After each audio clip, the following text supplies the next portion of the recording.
Hello everyone, welcome to study village. तो आज की वीडियो में चर्चा करेंगे कि पिछड़े बालक जो बैकवर्ड बालक होते हैं, तो बैकवर्ड बालक इन्हें हम कहते हैं। और उनका हम मापन जो है बैकवर्ड बालक का किन तरीकों से करते हैं, इसके बारे में हम चर्चा करेंगे। और बैकवर्ड बालक का यहाँ पर तात्पर्य किसी कास्ट वर्ग से रिलेटेड नहीं है कि अगर वो ओबीसी है या एससी है या एससी या एसटी और या जनरल, तो इससे रिलेटेड नहीं है। यहाँ पर बैकवर्ड से रिलेटेड हमारी ये जो जैसे देखा है कि क्लास में कुछ बच्चे जो होते हैं वो होशियार होते हैं, एक सामान्य बालक होता है, एक सामान्य से भी नीचे होता है, तो कुछ पिछड़े बालक होते हैं। तो पिछड़े बालक की अगर डेफिनेशन हम जानना चाहें कि पिछड़े बालक होते क्या हैं, तो वे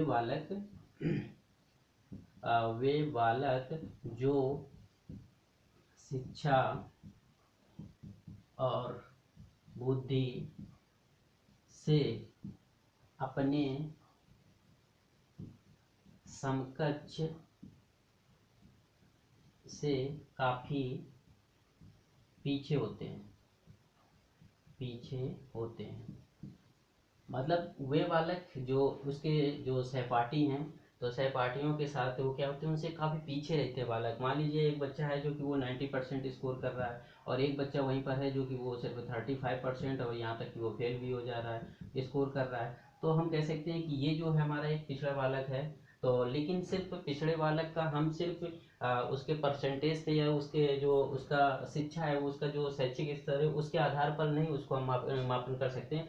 उसमें शिक्षा और बुद्धि दोनों का ही मापन करके हम बता सकते हैं कि वो बालक पिछड़ा बालक है और कैसा बालक है। तो इसके लिए पिछड़ा बालक के लिए दो तरीके से मापन करते हैं। पहला मापन जो आता है हमारा क्या आता है, मेंटल रिटार्डेशन। मेंटल रिटार्डेशन मतलब मानसिक मदता मदता मानसिक मदता। दूसरा आता है हमारा क्या, एजुकेशनल। क्या आता है, एजुकेशनल रिटार्डेशन आता है, जिसको हम बोलते हैं क्या, शैक्षिक मंदता। दो तरीके से। तो जो जिसमें से हम बुद्धि का परीक्षण करते हैं तो वो मानसिक में आ जाता है, और जिसमें हम क्या करते हैं उसकी शिक्षा का परीक्षण करते हैं तो उसको शैक्षिक मंदता से बोलते हैं उसको। अब यहाँ पर हम चर्चा कर लेते हैं कि एक हमारे जो शिक्षा शास्त्री बर्ड थे। कौन थे, बर्ड। उनके अनुसार उनकी परिभाषा क्या है, बर्ड के अनुसार कि वो बालक जो अपने समकक्ष में से उसके नीचे की कक्षा के बारे में कुछ नहीं जानते हैं। जैसे कि अगर कोई बालक मान लीजिए सेकंड में पढ़ता है, और वो सेकंड में क्या पढ़ता है, तो सेकंड में उसे उम्मीद है कि सेकंड में है तो उसको कम से कम उसको टेबल आनी चाहिए, नहीं ज़्यादा आनी चाहिए तो फिफ्थ तक आना चाहिए, या उसको गिनती का ज्ञान हो उसको 100 तक, लेकिन वो क्या उसको गिनती भी नहीं आती। तो इस तरीके के जो बालक होंगे वो अपनी जो जिस कक्षा में पढ़ रहा है उससे निचली जो कक्षा है उसका ज्ञान उसको नहीं है, तो उसको हम पिछड़ा बालक कह सकते हैं। ये बर्ट की डेफिनेशन है। तो बर्ट ने एक और इसका बुद्धिलब्धि निकालने के लिए भी एक पैमाने दिया, एक फार्मूला है। क्या, बर्ट के अनुसार या अगर हमें बुद्धिलब्धि निकालना है, जिसको बोलते हैं एजुकेशन क्वेश्चन निकालना है, तो क्या हो गई, इसकी एजुकेशनल एज अपॉन और इसकी जो रियल एज है वो, और इनटू, और इसके बाद में यहाँ पर 100। जैसे मान लीजिए कोई बालक है और जिसकी उसकी रियल जो एजुकेशनल उसकी एज है वो 12 है। कितनी है, 12 ईयर है। और जो उसकी रियल एज है वो है हमारे 15 ईयर्स है। तो क्या यहाँ पर इसका एजुकेशनल क्वेश्चन जो आएगा बुद्धिलब्धि वो कितना आ जाएगा, 12/15 और इंटू 100। अगर इसको हम काटते हैं, 5 दिया 15, 5 दूनी 10 और 0 20 आ गया, और 3 चौको 12, 4 दूनी 8, 80 आ गया। कितना आ गया, जो इसका एजुकेशनल क्वेश्चन आया कितना आया, 80। तो बर्ट के अनुसार, किसके अनुसार, बर्ट के अनुसार जिनका एजुकेशनल क्वेश्चन 80 से कम आता है तो उनको हम पिछड़ा बालक मानते हैं। अब यहाँ पर एजुकेशनल एज ये होती है जो उसके औसतन सब्जेक्ट से निकाला जाता है, और जो उसकी रियल एज होती है तो रियल वास्तविक एज है। तो इन दोनों का रेशियो इंटू 100 करके निकालते हैं। अगर हमारा एजुकेशनल क्वेश्चन अगर 80 से कम आ रहा है तो बोलेंगे कि वो पिछड़ा बालक है। अब जान लेते हैं कि पिछड़ा बालक के क्या क्या कारण हो सकते हैं। किसी बालक को जो उसका समस्याएं हैं, किन कारणों से बालक पिछड़ जाता है। तो पहले अगर हम समस्या की बात करते हैं तो पहला हमारा समस्या आता है बौद्धिक। कौन सा आता है, बौद्धिक इसका आता है बौद्धिक शिक्षा की कमी, बौद्धिक क्षमता की कमी। पहला केस है बौद्धिक क्षमता की कमी। तो यहाँ पर हमें ये देखना है बौद्धिक क्षमता की कमी।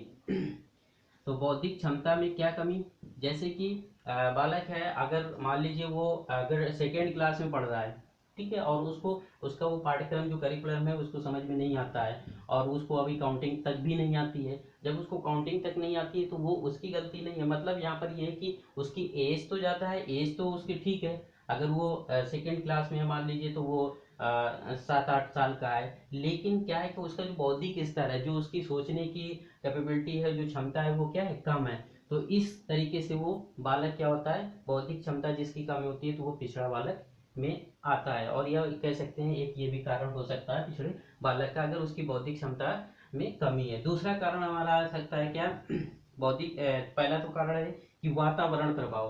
तो वातावरण का प्रभाव ये भी एक पिछड़ेपन का कारण हो सकता है। प्रभाव क्या है वातावरण का, जैसे कि उसको जो घर का वातावरण है या उसके स्कूल का वातावरण है, वो उसको उसके हिसाब से नहीं मिल पा रहा है, जो कि उसका शैक्षिक विकास हो सके इस तरीके का। अब घर में है वो पढ़ने के लिए, घर में उसको बहुत सारे काम भी करने हैं। अब मान लीजिए कोई पढ़ने के लिए बैठा हुआ है, उससे कहा जाएगा जाओ बेटा दुकान में 2 घंटे बैठ लो जा करके, हैं, तो वो दुकान में 2 घंटे बैठेगा जाकर, तो वो क्या होगा, उसका इंटरेस्ट धीरे धीरे कम होगा, उसको ऐसे माहौल नहीं मिल रहा है। स्कूल में है तो स्कूल में भी उसका ऐसा माहौल वातावरण नहीं मिल रहा है, जिससे एक ये कारण उसका हो सकता है पिछड़ेपन का। तीसरा कारण हम कहते हैं कि शारीरिक दोष, मतलब इसका शारीरिक दोष भी एक इसका पिछड़ेपन का कारण हो सकता है। शारीरिक दोष मतलब अंधा लंगड़ा गूंगा बहरा, इस तरीके का अगर उसमें कुछ फिजिकली अगर डिफेक्ट है तो इस तरीके का उसका पिछड़ेपन का कारण हो सकता है। चौथा कारण हमारा हो सकता है क्या, चौथा कारण हो सकता है कि स्वभाव संबंधी। कैसा, स्वभाव संबंधी। तो संबंधी स्वभाव संबंधी में क्या होगा कि इसमें से जो बच्चा है तो उसके स्वभाव में अलग तरह का है, मतलब वो एक एग्रेसिव रहता है। क्लास में भी अगर मान लो क्लास में कोई बच्चे हैं, उसमें से एक ने इसका एक क्या हुआ, शर्ट में पेन चला दिया, तो वो तुरंत एग्रेसिव हो गया कि तुमने पेन कैसे चला दिया। तो इस तरीके का जो चिड़चिड़ापन एक एग्रेसिव होता है, तो ये भी एक पिछड़ेपन का कारण हो सकता है। क्यों, क्योंकि उसके दोस्तों की फिर दोस्तों से उसकी बनेगी नहीं, और जब दोस्तों से बनेगी नहीं और टीचर से भी क्या होगा, टीचर से भी उसका क्या होगा, निगेटिव, वो एक थॉट उसके अंदर आ जाता है कि निगेटिव वो सोचता है, टीचर से भी बनती नहीं है, बच्चों से भी, उसके साथियों से भी नहीं बनती है। तो इस तरीके का जो स्वभाव होता है वो भी एक पिछड़ेपन का कारण होता है। और इसके बाद में हमारा आता है एक लास्ट आता है कर्तव्यज्ञता। तो कर्तव्यज्ञता भी एक, जिसको ट्रूनेसी बोलते हैं, कर्तव्य व्याग्यता, क्या बोलते हैं, ट्रूनेसी। तो कर्तव्य व्याग्यता में क्या होता है कि इसमें से बच्चा जैसे कि उसका पढ़ने में मन नहीं लगता है, हमेशा वो कभी स्कूल से गायब, तो कभी क्लास से गायब, तो कभी वो घर से ही गायब। तो इस तरीके के जो बिहेवियर अगर करते हैं बच्चा, तो वो भी एक पिछड़ेपन का कारण हो सकता है। तो ये कुछ कारण थे हमारे कि बालक जो होता है वो पिछड़ेपन का क्या कारण हो सकता है। अच्छा, अब ये कारण के अलावा समस्याएं क्या होती हैं बालक के। मान लीजिए आप एक बालक है और वो पिछड़ेपन का बालक है, ठीक है, अब वो उसके साथ क्या क्या समस्याएं हो सकती हैं, तो उसकी समस्याएं भी जान लेते हैं। एक तो उसका पहला समस्या सबसे बड़ा रहेगा कि अगर वो पिछड़ा बालक है, तो उसके अंदर एक सबसे बड़ी समस्या रहती है क्या, समायोजन का। किसका रहता है, समायोजन का सबसे बड़ा कारण क्या है, उसका समस्या उसके साथ रहेगी समायोजन का। मतलब जो उसके बाद शिक्षक और उसके बीच में जो तालमेल होगा वो एक समायोजन, और जो क्लास में होगा वो समायोजन उसका सही से नहीं हो पाएगा, ना उसके मित्रों के साथ में और ना ही शिक्षक के साथ में। दूसरा कारण हमारा हो सकता है उसका क्या कि नकारात्मक।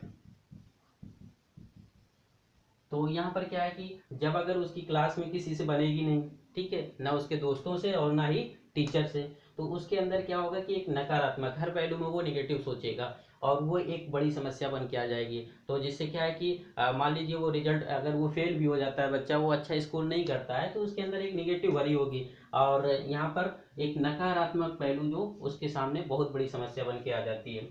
अगर अगर हम तीसरी अगर बात करते हैं तो उसकी रुचि का, अगर वो पिछड़ापन वाला है तो उसका इंटरेस्ट भी हर चीज़ों की पढ़ाई में, बिल्कुल पढ़ाई से जैसे कहते हैं ना मन हट जाना, तो वो बिल्कुल मन उसका हट जाएगा, दूर भागेगा। तो एक तो हमारा आ जाएगा उसका इंटरेस्ट जो रुचि है।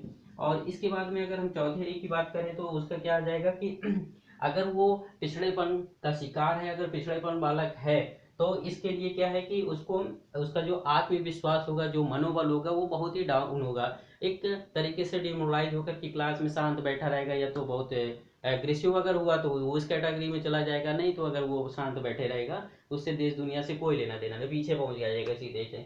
और इसके बाद में चौथा सबसे बड़ा केस आता है तनावग्रस्त, टेंशन। उसमें क्या आता है तनाव, तनावग्रस्त।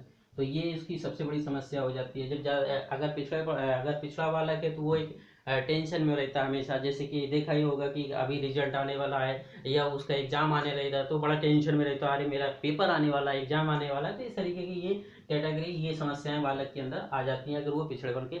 अच्छा, इन पिछड़ेपन बालक का इनका ये दूर किया जा सकता है। जो ये बैकवर्ड बालक हैं, जो बैकवर्ड चिल्ड्रेंस हैं, इनका ये जो इनकी जो प्रॉब्लम है, समस्या है, उनको दूर किया जा सकता है। और इसमें से ज़्यादा से ज़्यादा रोल, और ज़्यादा से ज़्यादा जो रोल होता है वो टीचर का होता है। टीचर अगर उनको सही से गाइड करता है, अगर टीचर उसके अभिरुचियों को जानता है और उसको, तो उसको दूर किया जा सकता है। ऐसा नहीं है अब एक क्लास में अगर बालक है तो यहाँ पर देखिए दो चीज़ें, जहाँ तक राय है कि एक समावेशी शिक्षा क्या कहती है कि उसमें से सारे छात्रों को एक साथ, जो मतलब मंद बुद्धि के बालक हैं और जो उसमें से अच्छे हैं, होशियार बालक हैं, सबको एक साथ बैठ के पढ़ाया जाए। तो इसमें हो सकता है कि होशियार जो बालक हो उनका लॉस हो समावेशी शिक्षा में। लेकिन यहाँ पर क्या है, यहाँ पर ये किया जा सकता है कि जो पिछड़े बालक हैं तो उनको एक यहाँ पर एक एक्स्ट्रा क्लास उनको दी जा सकती है कि जब तक इनका यहाँ पर ये सिलेबस कंप्लीट कराया जाता है फिर इनको इधर शिफ्ट किया जा सकता है। जैसे बहुत सारे स्कूलों में, प्राइवेट स्कूलों में ये ऐसा चलता है सिस्टम कि उनका जो सेक्शन होता है वो क्या होता है, अपग्रेड होता रहता है। कोचिंगों में भी ऐसा चलता है जो कि ये फ्रेशर बैच है, रैंकर बैच है और ये रिपीटर बैच है। तो इस तरीके से इनका कार्यक्रम बनाकर एक सिस्टमेटिक तरीके से ये बैकवर्ड, जो पिछड़ापन होता है, बैकवर्ड चिल्ड्रन है, उनको एवरेज बनाया जा सकता है। एवरेज से सीधे उनको होशियार भी बनाया जा सकता है। तो इसमें अहम रोल टीचर और पेरेंट्स दोनों का ही होता है। तो ये था हमारा कि बैकवर्ड वाला की क्या समस्याएं हैं और क्या कारण हो सकते हैं पिछड़ने के। तो मिलते हैं नेक्स्ट वीडियो में। बने रहिए।